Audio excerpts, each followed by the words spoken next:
할렐루야, 밤새 평안하셨습니까? 오늘도 하나님께서 우리에게 주시는 말씀으로 또 승리하는 하루 되기를 바랍니다. 오늘 말씀은 열왕기상 22장 13절부터 28절까지의 말씀입니다.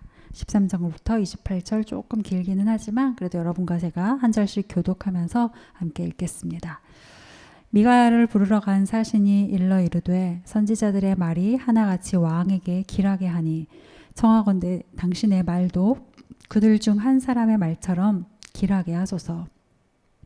미가야가 이르되 여호와께서 살아계심을 두고 맹세하노니 여호와께서 내게 말씀하시는 것 곧 그것을 내가 말하리라 하고 이에 왕에게 이르되 왕이 그에게 이르되 미가야야 우리가 길르앗 라못으로 싸우러 가랴 또는 말랴. 그가 왕께 이르되 올라가서 승리를 얻으소서.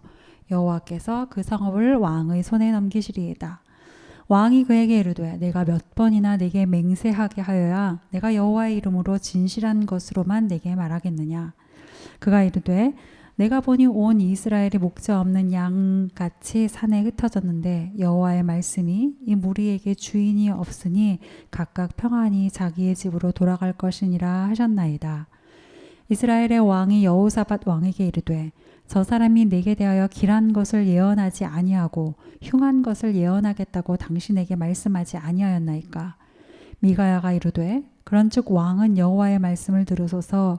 내가 보니 여호와께서 그의 보좌에 앉으셨고 하늘의 만군이 그의 좌우편에 모시고 서 있는데 여호와께서 말씀하시기를 누가 아합을 꾀어 그를 길르앗 라못에 올라가서 죽게 할꼬 하시니 하나는 이렇게 하겠다 하고 하나는 저렇게 하겠다 하였는데 한 영이 나와 여호와 앞에 서서 말하되 내가 그를 꾀겠나이다. 여호와께서 그에게 이르시되 어떻게 하겠느냐. 이르되 내가 나가서 거짓말하는 영이 되어 그의 모든 선지자들의 입에 있겠나이다. 여호와께서 이르시되 너는 꾀겠고 또 이루리라. 나가서 그리하리라 하셨은즉 이제 여호와께서 거짓말하는 영을 왕의 이 모든 선지자의 입에 넣으셨고 또 여호와께서 왕에 대하여 화를 말씀하셨나이다. 그나아나의 아들 시드기야가 가까이 와서 미가야의 뺨을 치며 이르되 여호와의 영이 나를 떠나 어디로 가서 내게 말씀하시더냐. 미가야가 이르되 내가 골방에 들어가서 숨는 그날에 보리라. 이스라엘의 왕이 이르되 미가야를 잡아 성주 아몬과 왕자 요아스에게로 끌고 돌아가서 말하기를 왕의 말씀이 이 놈을 옥에 가두고 내가 평안히 돌아올 때까지 고생의 떡과 고생의 물을 먹이라 하였다 하라. 미가야가 이르되 왕이 참으로 평안히 돌아오시게 될진데 여호와께서 나를 통하여 말씀하지 아니하셨으리이다. 또 이르되 너희 백성들아 다 들을지어다 하니라. 아멘. 어제 아람과 이스라엘 사이에 전쟁이 없는 3년을 지내면서 아합 왕은 이제 하나님이 아무 일도 하시지 않는 태평한 시간을 나에게 주셨구나라고 생각을 했었습니다. 하나님이 아무것도 안 하시니 자신도 아무것도 안 해도 되는 줄 생각을 했었죠. 그러나 그것은 너무나 큰 착각이었습니다. 그 3년은 하나님이 아무것도 안 하신 시간이 아니라 아합을 기다리신 시간이었고 그렇기 때문에 아합은 이 긴 시간 동안 하나님께 완전히 돌아서는 새로운 사람이 되었어야 했습니다. 그렇지 못하면 아합과 같이 우리가 그렇게 하지 못하면 아합뿐만 아니라 모든 인간들은 하나님에게 돌이키지 않는 것에서 결코 멈추지 않고 이전으로 돌아가게 되거든요. 원래의 죄된 본성으로 돌아가게 마련입니다. 아합도 그러했죠. 욕심이 쌓이고 교만이 높아져 갔습니다. 그리고 그 일에 여호사밧 왕을 동참시키죠. 다행히 유다의 여호사밧 왕은 아합 왕에게 모든 일들을 하기에 앞서 먼저 하나님께 물읍시다 라고 제안을 합니다. 이것은 여호사밧 왕이 한 말이지만 실은 그를 통해서 하나님이 하신 말씀입니다. 하나님이 아합에게 주시는 마지막이 될 수 있는 기회와 같은 말씀이었죠. 하나님이 주시는 기회를 기회로 쓸 수 있는 지혜로움이 아합에게 뿐만 아니라 우리 모두에게도 필요합니다. 오늘은 그렇게 끝내 하지 못하고 어리석은 선택을 했던 아합왕, 그 아합왕에 관한 말씀입니다. 오늘 말씀도 함께 나누면서 우리의 삶을 다시 말씀 위에 그리고 그 말씀을 향한 순종 위에 세우는 그런 복된 하루가 되기를 축복합니다. 13절 말씀 다시 한번 읽겠습니다. 13절입니다. 미가야를 부르러 간 사신이 일러 이르되 선지자들의 말이 하나같이 왕에게 길하게 하니 청하건대 당신의 말도 그들 중 한 사람의 말처럼 길하게 하소서. 자, 아합 왕이 길르알 라못을 치기로 결심한 것을 알고 있는 거짓 선지자들, 어제 무려 400명이나 됐죠. 이 거짓 선지자들이 하나같이 아합이 듣기에 좋은 말로 예언을 합니다. 그리고 그러한 중에 미가야 선지자를 한 신하가 데리러 가죠. 미가야 선지자를 데리러 갔던 한 신하가 미가야 선지자를 만나서 이렇게 말을 합니다. 모든 선지자들이 하나같이 왕에게 길하게 예언을 합니다. 그러니 당신도 그렇게 예언을 하십시오. 아마도 이 말은 어쩌면 위협 같은 말이었을 것이고 또 그렇게 하는 것이 당신의 신상에 좋을 것이다 라는 협박과 같은 말일지도 몰라요. 말이었을지도 모릅니다. 여러분, 우리가 삶을 살다 보면 이래야 하는지 저래야 하는지, 이것을 선택해야 되는지 저것을 선택해야 하는지, 이런 두 갈래의 길에 서게 될 때가 있습니다. 그리고 그럴 때에는 어김없이 목소리가 들리죠. 내 목소리 혹은 세상의 목소리. 이렇게 하는 것이 더 좋다. 저렇게 하는 것이 너에게뿐만 아니라 우리 모두에게 유익이다. 누이 좋고 매부 좋은 것이다. 이렇게 하라. 라는 많은 말들이 두 갈래 길에 서 있는 선택을 해야 되는 나에게 마구 들려옵니다. 여러분, 이런 말들 오늘 미가야가 들은 것 같이 협박이나 혹은 위협과 같은 것일 수도 있고요. 어쩌면 정반대로 나를 위해서 하는 것처럼 하는 그런 뭐랄까 달콤한 말, 그런 유혹과 같은 말일 수도 있습니다. 어쨌든 그러한 선택의 상황에 있는 우리에게는 많은 말들이 들려오게 마련이죠. 그리고 또 이렇게 직접적으로 사람의 입을 통해서, 사람의 말을 통해서 우리가 전해 듣게 되는 것뿐만 아니라 요즘 같은 시대에는 다양한 SNS나 유튜브나 같은 그런 여러 상황들을 통해서, 매체들을 통해서 또 우리에게 말을 걸어오기도 하죠. 선택은 이렇게도 할 수 있어, 저렇게도 할 수 있어라고 말들을 하죠. 조금 다른 말일 수 있을지 모르겠지만 여러분, 다양한 SNS나 유튜브 이런 것들 안에서 좋아요 또는 팔로워 수 이런 거에 너무 집중하지 않으시길 바래요. 그것에 너무 몰두하지는 않으시길 바랍니다. 좋아요와 팔로워 수 이것의 힘을 제가 몰라서 하는 말은 아니고요. 이 불특정 다수가 하는 이 좋아요, 그리고 주변에 있는 또 불특정을 포함한 사람들이 나에게 신청하는 이 팔로워 수, 여러분 그것의 정체를 우리가 좀 잘 알자는 거예요. 잘 인지할 수 있기를 바라는 것입니다. 좋아요, 여러분 그 좋아요가 결코 나를 좋다고 하는 게 아닌 경우들이 참 많습니다. 팔로워를 신청하는 것이 결코 내가 좋아서, 나를 원해서 하는 것이, 나를 인정해서 하는 것이 아닌 경우들이 참 많아요. 좋아요를 누리고 팔로워를 신청하는 많은 대부분의 경우들은 자신들의 취향을 선택하는 겁니다. 자신들의 취향을 그냥 좋아하는 거예요. 우리를 응원하거나 우리를 좋아해서 하는 것이라기보다 자신들의 취향을 계속 되새김질하고 있는 거예요. 그렇기 때문에 많은 좋아요, 많은 팔로워 수, 그런 것들이 곧 나를 좋아하는 것, 곧 나를 응원하는 것이라고 착각 아닌 착각을 하지 않길 바라요. 이들이 정말 나를 위해서 메시지를 보내는 것이구나 라고 쉽게 생각하지 마시길 바랍니다. 여러분, 세상에서 정말로 나를 위하는 분 딱 한 분입니다. 하나님이시죠. 정말 나를 사랑하시고 나를 위해서 목숨까지 내어주실 수 있는 분, 우리 주 예수 그리스도, 그분 한 분뿐입니다. 정말 나를 살리는 분이 누구이고 정말 나를 위하는 말씀이 무엇인지 여러분 잘 분별하는 우리가 될 수 있기를 바랍니다. 삶을 살아가다 보면 이것을 분별하고 이것을 선택해야 할 순간을 우리가 곳곳에서 맞이하게 됩니다. 여러분, 그러한 때에 나에게 많은 말들이 그럴듯하게 들리고 또 때로는 위협적으로 들릴지라도 나를 가장 위하시는 한 분 하나님이신 것을 기억하시면서 하나님의 말씀을 선택하는, 하나님의 말씀을 선택해내는 저와 여러분이 될 수 있기를 바랍니다. 그게 결론이에요. 나를 위해서 좋은 것, 나와 세상을 위해서 유익한 것. 미가야 선지자가 그러했습니다. 자신을 부르러 온 신하가 이렇게 말하는 것이 좋다라고 미리 언지를 했지만 미가야 선지자는 그 말이 아닌 하나님의 말을 선택을 하죠. 14절 말씀입니다. 미가야가 이르되 여호와께서 살아계심을 두고 맹세하노니 여호와께서 내게 말씀하시는 것 곧 그것을 내가 말하리라. 아멘. 이렇게 선포하고서 미가야 선지자가 이제 아합 왕 앞에 불려갑니다. 그리고 선포를 하죠. 15절 말씀입니다. 함께 읽겠습니다. 이에 왕에게 이르니 왕이 그에게 이르되 미가야야 우리가 길르앗 라못으로 싸우러 가랴 또는 말랴. 그가 왕께 이르되 올라가서 승리를 얻으소서. 여호와께서 그 성읍을 왕의 손에 넘기시리이다. 여러분 좀 의아하죠?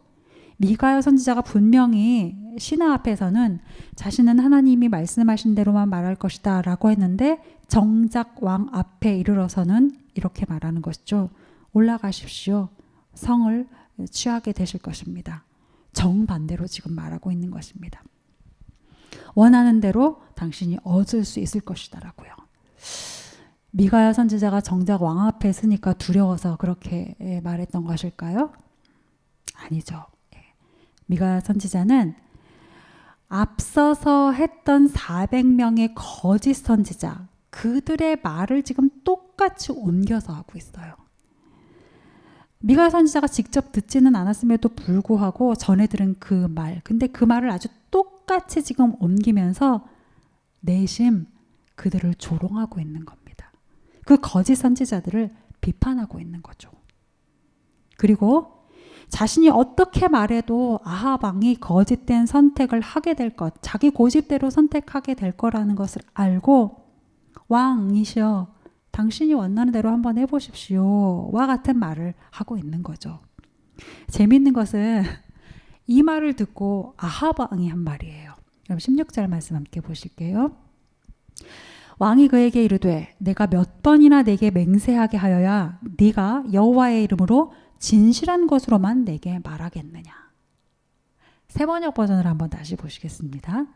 16절 그러자 왕은 그에게 다시 말하였다.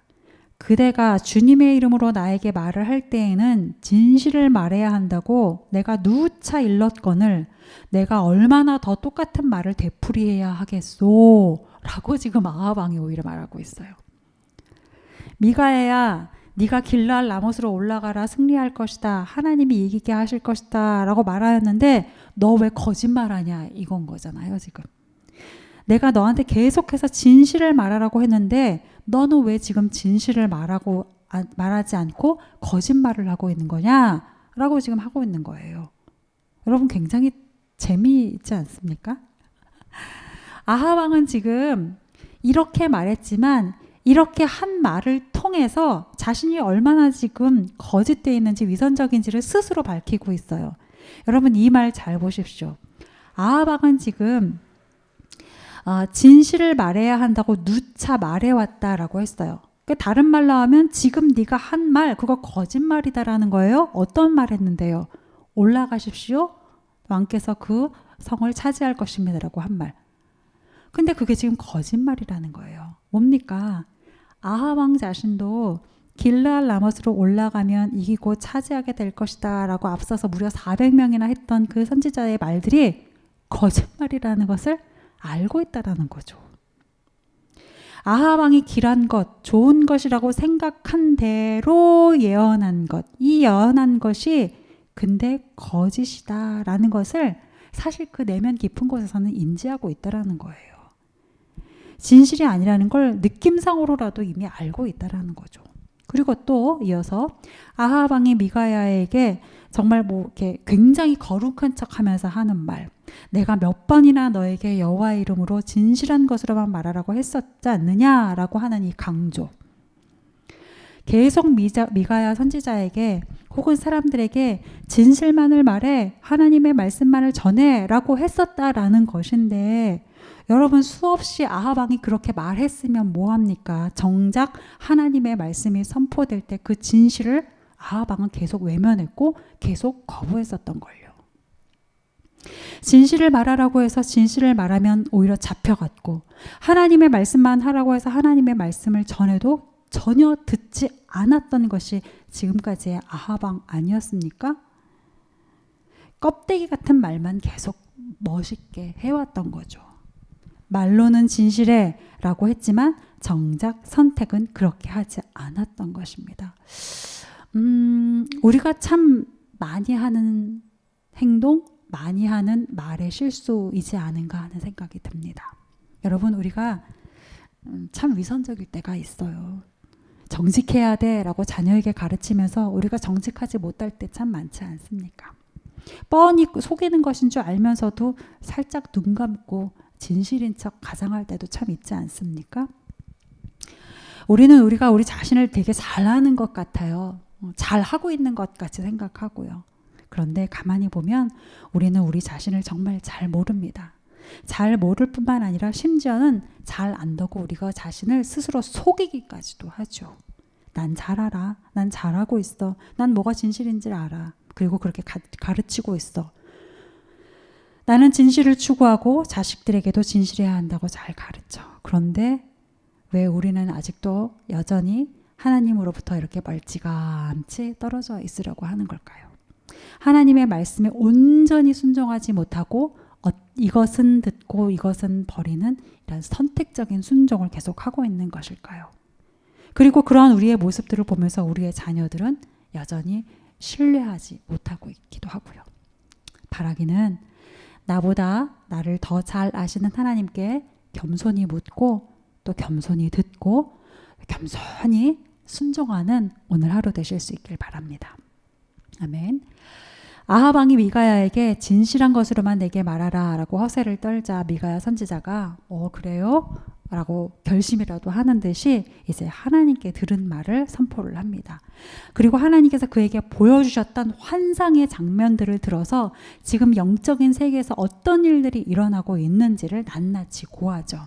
17절 말씀입니다.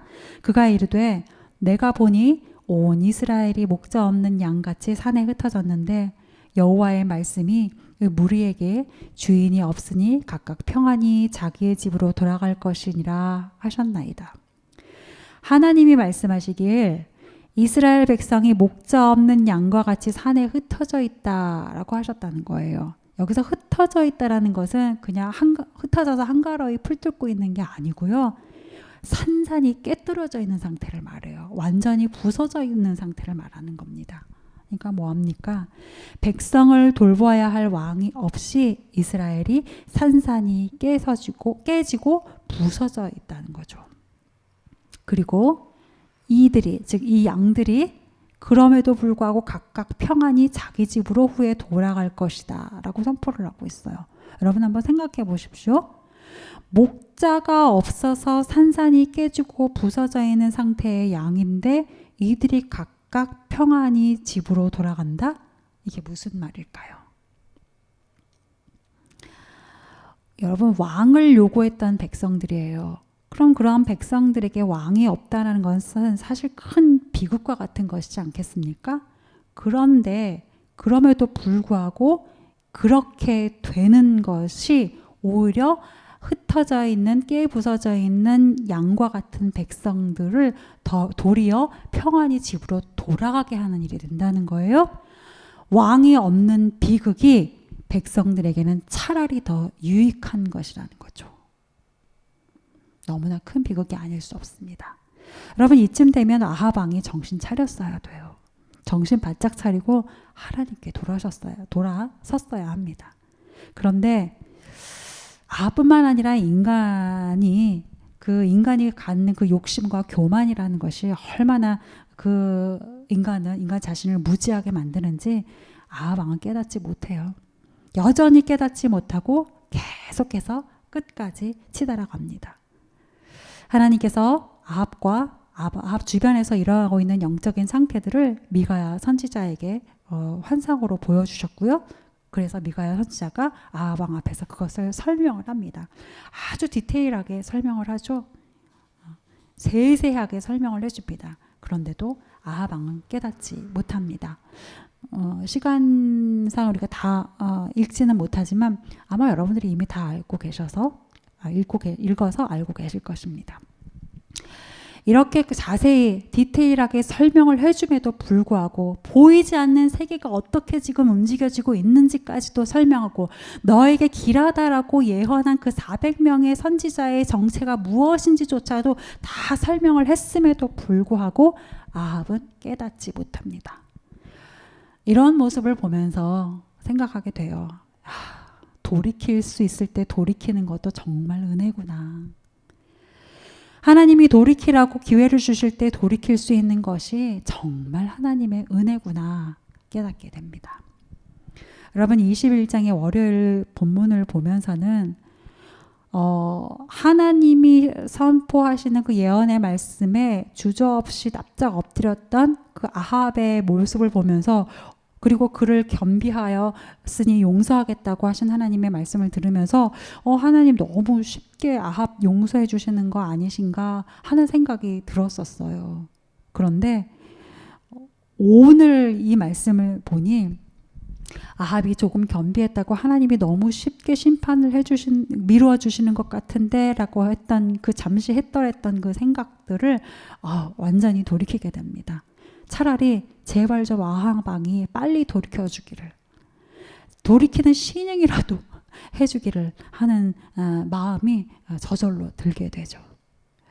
다시 한번 하나님의 품에 품고 계셨을 그를 향한 하나님의 그 안타까운 마음, 자기 백성을 어떻게든 구하고픈 아버지 하나님의 마음을 우리도 좀 어렴풋하게나마 같이 깨닫게 되는 그런 말씀입니다. 여러분 돌이킬 수 있을 때 돌이키면 그것이 은혜입니다. 하나님 앞에서 돌이켜 용서받지 못할 것이 아무것도 없음을 깨닫고 용기 내어 돌이키는 것이 죄인된 우리의 바람직한 마땅한 모습입니다.